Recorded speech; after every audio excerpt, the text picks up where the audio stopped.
Hi and welcome to another episode, and what we've got here is an Acorn Electron with a +1 plugged into the back, and this fancy gadget, an ELK SD +1. Now I've spoken about this before, and obviously the SD thing is just so you can load stuff from an SD card. The back of the +1 has a user port, I believe that one is, and an analog port, which looks an awful lot like the analog sort of joystick port you would have seen on a PC once upon a time, and of course it's the same sort of thing that's on the back of a BBC. Now I know that you can get joystick interface type things to plug into that on the BBC, but it doesn't work quite the same with the Electron as far as I understand. Now there is different options you can get. You can get like the ELK SD64 or whatever it is. I'll put a link in the description below. And basically that means you don't need the +1, you get even more memory added, and it's got a joystick port built in, and you still read from SDs. So it might be that that's a cheaper option in the long run. I'm not too sure that was out when I purchased all this stuff, but if it was, I missed it. Now the thing is that this is expandable to do other things. There's people making fancy gadgets to go inside here. Now the one thing that was made in yesteryear was slogger stuff, as in punching, slogger. You can get a joystick interface. Now these are remakes as far as I understand. You can get them from star.org.uk. I'll put a link in the description. If you ask around there, I'm sure someone will put you in the right direction of where to get one of these. But before I put that in here, I have to actually, let's put that, sorry for the rustling, let's rest that on the anti-static bag. I have to actually swap out an EEPROM on the inside, which is still, if I can get into it, dear me, everything's a bit sticky. There we go. Some tin foil. There we go, a wonderful Slogger EEPROM. Version 2.2 I seem to have, from all the way back from 1988. Now you have to open this up and swap the EEPROM for the Slogger one. Now the Slogger one, you're probably wondering, why is he doing that then? Well, the thing is, and the really nice thing is that it was possible to get like cartridges already that had a joystick port on them, but that was it. The games have to be programmed to work with a joystick, whereas with this mixture it should be possible to actually program up before I load a game that I want the joystick to compare to different keys on the keyboard, which will then mean, of course, I can use a digital joystick. And if I set what did we used to use in the old day, like Q&A up and down, O and P left and right, and space for fire, say, I'd be able to change it so that that's what it's looking for, if that makes sense at all. But first things first, before I put this in and turn everything on, because actually I've done that already and it scares you because the power won't come on if you plug this in. As in at the moment, if I turn it on, light, and you hear the beep, hopefully, turn it off. So I know it works. I can see that, I'll get a picture and everything from the RGB cable. So I need to get into here so that I can swap it out. So I know I've turned off the power. Put that over there, put that over there so we don't lose it. Pull out the RGB cable. There we go. Let's scrumple up this tin foil, get it out of the way. Right, take this cartridge out as well. And flip this over. So we've got two big screws that we need to sort out for there. And so I'll mess around doing this so you don't have to watch while I'm doing it. But basically unscrew that. So I'll come back after I've unscrewed the connecting screws from the back of this to the Electron, and then the 3 screws to actually open up the +1, because that's all that I'm interested in right now. And as you can see, I've taken the 3 screws out.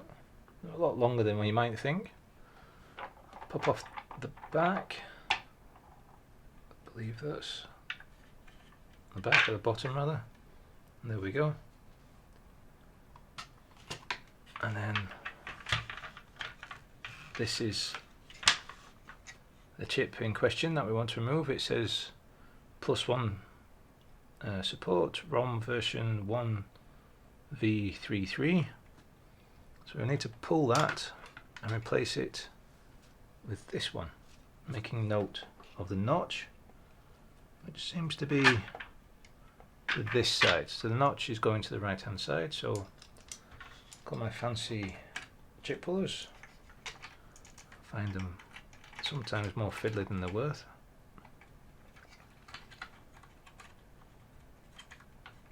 Let's make sure we've actually got the chip straight up. I'll put it at the other side.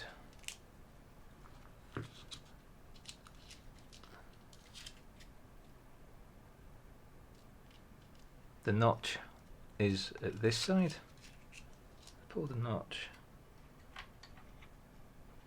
I'm just going to bring it closer to myself for a moment to make sure it is actually all lined up.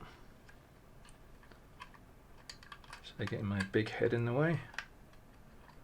Just stay with me for a moment. So obviously I need to make sure it's going to fit. There we go. It's in. All the rattling around is the big fancy screws that are here. But yep, that's in there. You can see that there's some other chips hiding underneath this cartridge area, but that is the one in question that needs to be swapped. Different chips seem to be socketed. I have no idea if they've been replaced or not. Let's have a look at the back here. It says Acorn Computer Electron +1 0219-100 ISS2, so it's an issue 2. But that means now though, oh, actually this comes up. There we go, look at that. So yeah, that one and that one are socketed, but if they've been replaced, they've been replaced. It's not me who's done it because I bought it second hand. But let's get everything back in place again.